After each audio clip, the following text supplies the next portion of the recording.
Puissance, gloire et superstition, le prestige de Rome rayonne sur l'Occident. Ils sont forts, ces Romains. Conquérants insatiables, bâtisseurs de génie, ils sont aussi les premiers à élever au rang d'élégance la nécessité de se vêtir. Avec eux, la sobriété du drapé grec s'est enrichie du luxe des pays conquis et la recherche d'un look a atteint des raffinements jusqu'alors inimaginables.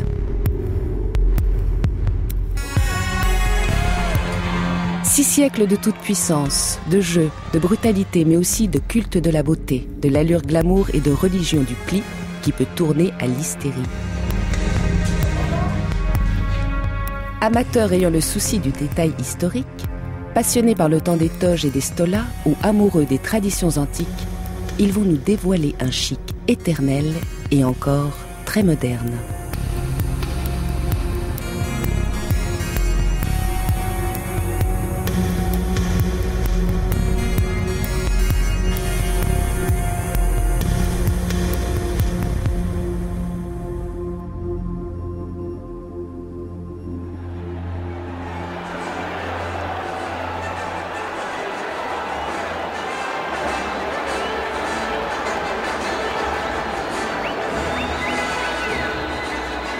Au temps glorieux de la Rome antique, la grande mode, c'est d'aller assister aux jeux du cirque, mais aussi de s'habiller dans une tenue digne de l'événement.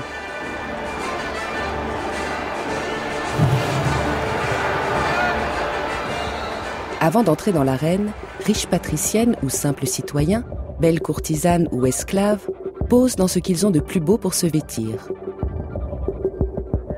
Avec les Romaines et les Romains, pour la première fois dans l'histoire, le vêtement ne se limite pas aux fonctions de recouvrir et de protéger le corps. On a souvent dit qu'il n'y avait pas de mode dans l'Antiquité.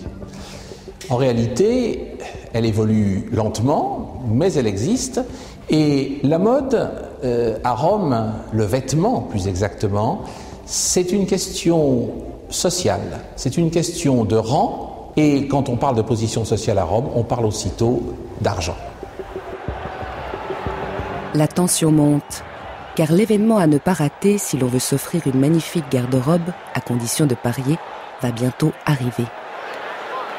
Mais en attendant de célébrer le culte de la vitesse et de la puissance, intervient en levée de rideau la séance de l'exécution du condamné.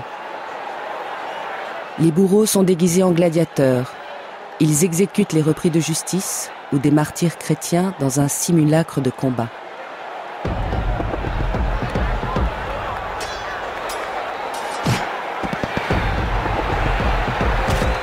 C'est cruel, mais la foule apprécie.